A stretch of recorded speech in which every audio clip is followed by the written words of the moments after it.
과연 미국과 캐나다는 세상에서 가장 긴 국경을 맞댄 형제일까요? 아니면 가장 가까운 곳에서 서로의 발등을 찍을 수도 있는 위험한 이웃일까요? 겉으로는 굳건해 보이던 두 나라의 관계가 사실은 예상치 못한 균열과 갈등으로 얼룩져 있었다는 사실, 알고 계셨나요? 특히 도널드 트럼프 행정부 시절, 캐나다 내부에는 거대한 태풍이 불어닥쳤습니다.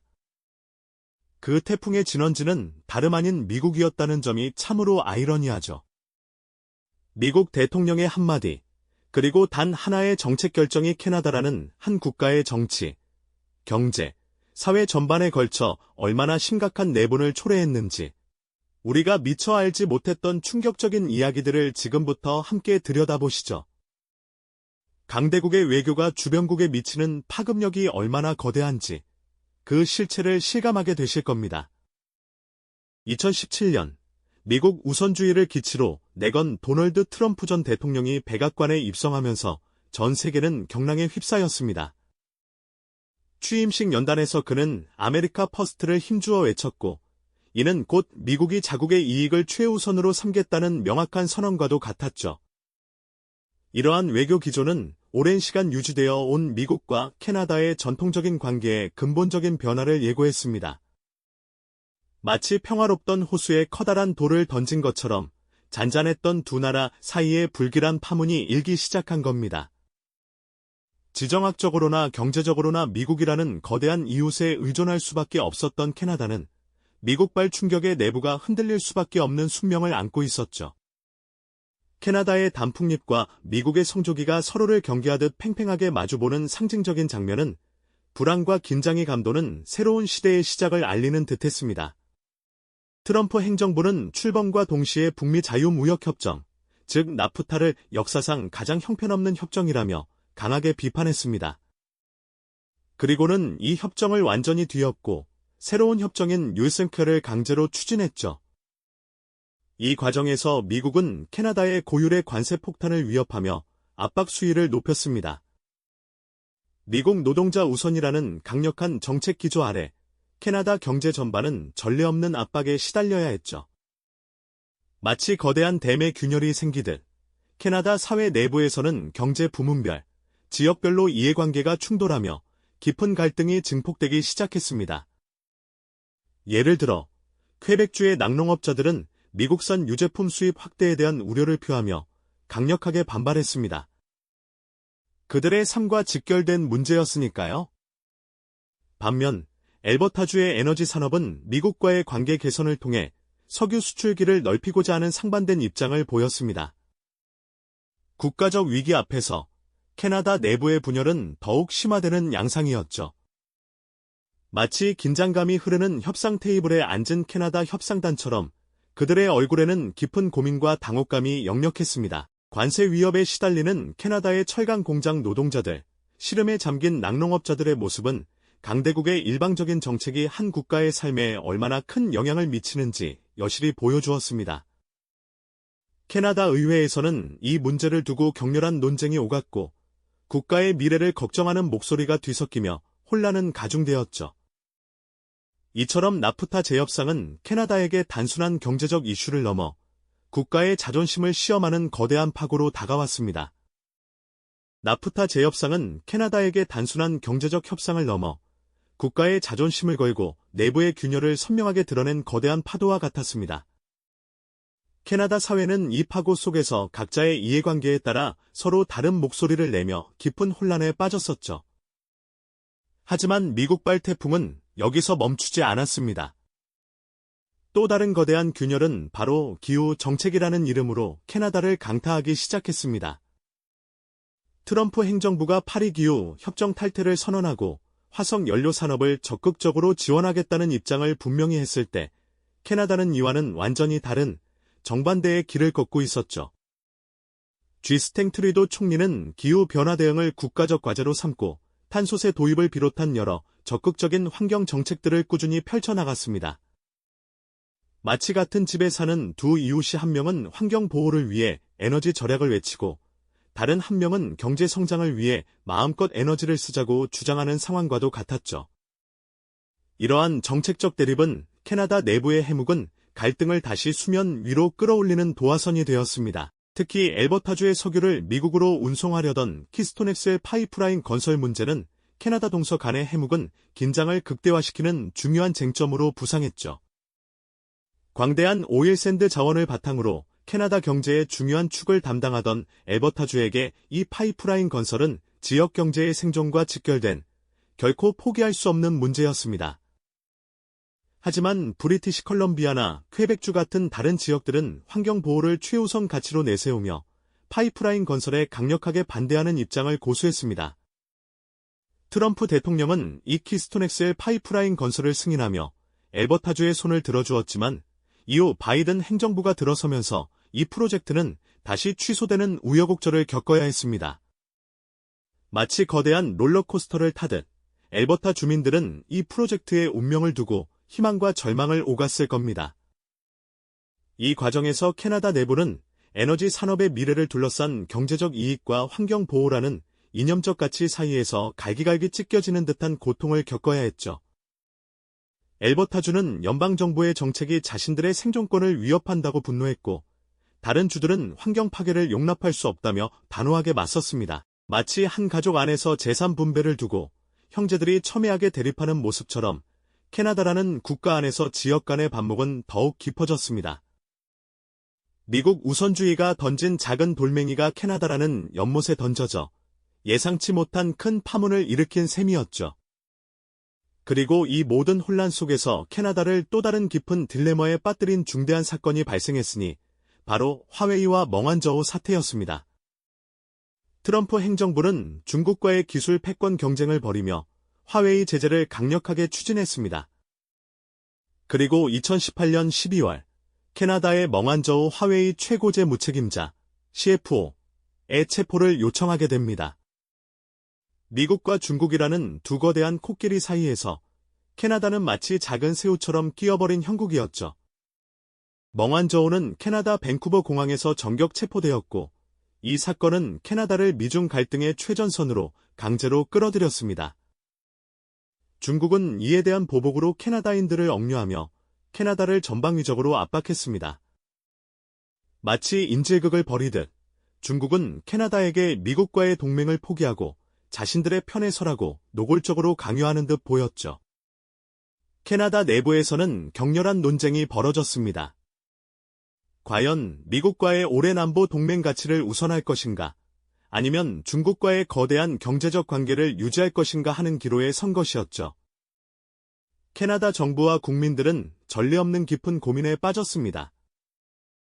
외교적, 경제적, 정치적 압박이 사방에서 조여오면서 캐나다 사회는 마치 사면 초가에 빠진 듯한 불확실성과 고뇌 속에서 길을 잃는 듯한 모습을 보였습니다. 단풍잎으로 상징되는 평화롭고 안정적인 캐나다의 이미지는 강대국의 틈바구니 속에서 흔들리며 크고 깊은 상처를 입게 된 것이죠. 한 국가의 운명이 강대국의 외교 정책에 의해 이렇게까지 흔들릴 수 있다는 사실은 우리에게 많은 것을 시사합니다. 강대국들의 틈바구니 속에서 평화롭고 안정적이라 여겨지던 캐나다의 이미지는 가차없이 흔들리고 깊은 상처를 입게 되었죠. 마치 거대한 파도에 휩쓸린 작은 배처럼 캐나다는 미국과 중국이라는 두 강대국 사이에서 위태로운 외줄타기를 강요당했습니다. 과연 오래된 안보 동맹의 가치를 굳건히 지켜낼 것인가, 아니면 거대한 시장이 약속하는 경제적 이익을 쫓을 것인가 하는 기로에 선 것이었죠. 이처럼 한 국가의 명운이 강대국의 외교 정책에 의해 좌우될 수 있다는 사실은 우리에게 많은 숙고할 거리를 던져주었습니다. 어느 쪽을 선택하든 감당해야 할 부담이 너무나 컸기에 캐나다 정부와 국민들은 전례 없는 딜레마에 빠질 수밖에 없었죠. 트럼프 행정부의 등장과 함께 거세게 몰아쳤던 미국 우선주의의 바람은 이렇게 캐나다의 심장부에 예상치 못한 깊은 균열과 갈등의 씨앗을 뿌렸습니다. 캐나다는 단순히 이웃 국가의 변덕스러운 정책에 휘둘린 정도가 아니라 자신들의 국가 정체성과 미래를 향한 방향성에 대해 근본적인 질문을 던져야 하는 상황에 직면하게 되었습니다. 오랫동안 평화롭고 안정적인 국가로 자부해왔던 캐나다의 정체성은 흔들렸고 강대국 사이의 복잡한 국제 역학관계 속에서 자신들의 위치를 어떻게 재정립할 것인지에 대한 어려운 숙제를 안게 된 것이죠. 마치 단단했던 거울에 금이 가듯 캐나다 사회는 과거에는 상상하기 어려웠던 내부로부터의 깊은 균열과 회복하기 어려운 아픔을 겪어야만 했습니다. 하지만 트럼프 시대가 막을 내리고 새로운 미국 행정부가 들어섰다고 해서 캐나다 내부의 이런 깊은 갈등들이 마법처럼 사라진 것은 결코 아니었습니다. 오히려 미국 우선주의가 남긴 상흔은 캐나다 사회 곳곳에 뿌리 깊게 박혀 여전히 아물지 않는 아픈 상처로 남아 있습니다. 바이든 행정부가 들어서면서 양국 관계가 다소 숨통이 트이는 듯한 모습을 보이기는 했지만 이미 캐나다의 정치, 경제, 사회 전반에 걸쳐 발생한 균열은 쉽게 봉합될 수 없는 수준에 이르렀습니다. 캐나다는 더 이상 과거처럼 마냥 순진하고 평화로운 이웃이라는 수식어만으로는 설명할 수 없는 훨씬 더 복잡하고 내적인 갈등을 품은 국가가 되어버린 것입니다. 단 한 명의 강대국 지도자가 펼친 미국 우선주의 외교 정책이 어떻게 가장 가까운 동맹국을 뿌리째 흔들고 그 내부를 분열시킬 수 있었는지, 그 영향력의 잔혹한 실체가 바로 캐나다의 사례를 통해 명확하게 드러났습니다.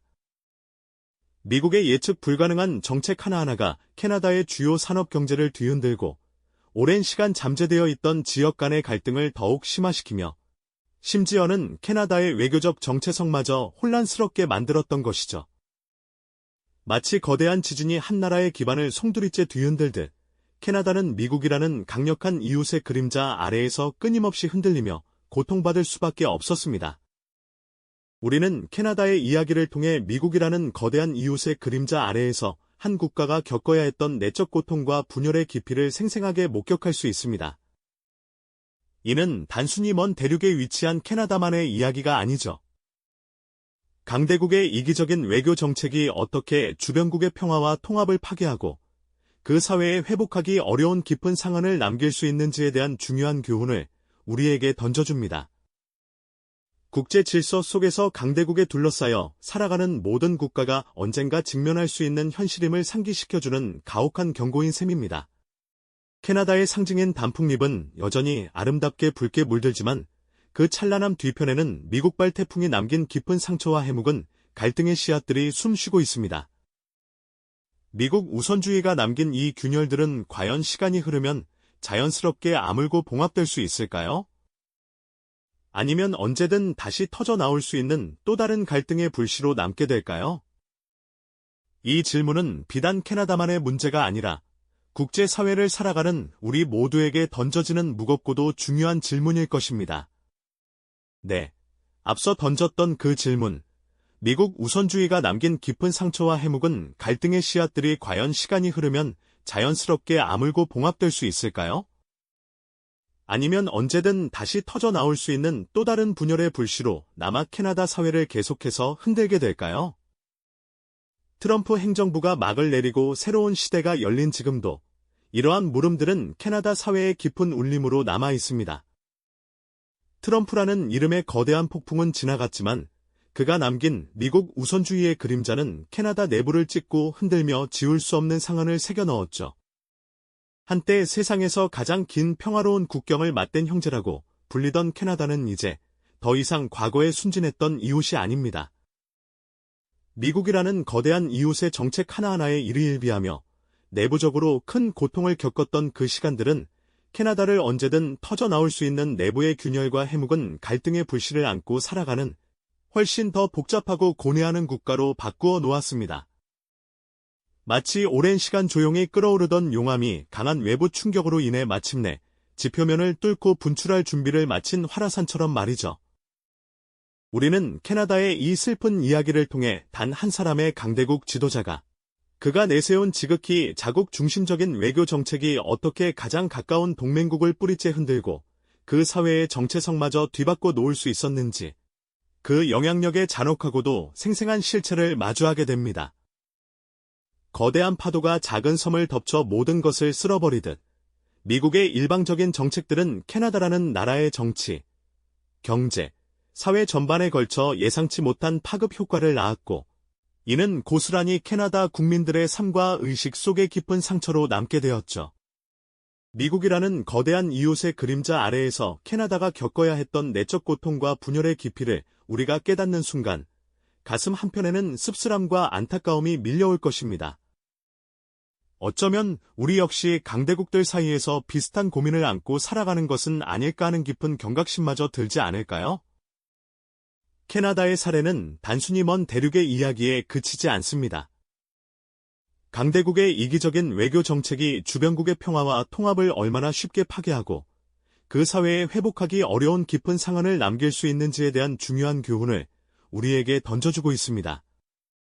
국제 질서 속에서 힘의 논리에 둘러싸여 살아가는 모든 국가가 언젠가 직면할 수 있는 현실임을 상기시켜주는 가혹하고도 뼈아픈 경고인 셈이죠. 이 교훈은 먼 나라의 이야기가 아니라 국제사회를 살아가는 우리 모두에게 현재 진행형의 질문을 던지고 있습니다. 과연 우리는 이러한 강대국의 영향력 속에서 우리의 평화와 통합을 어떻게 지켜나가야 할까요?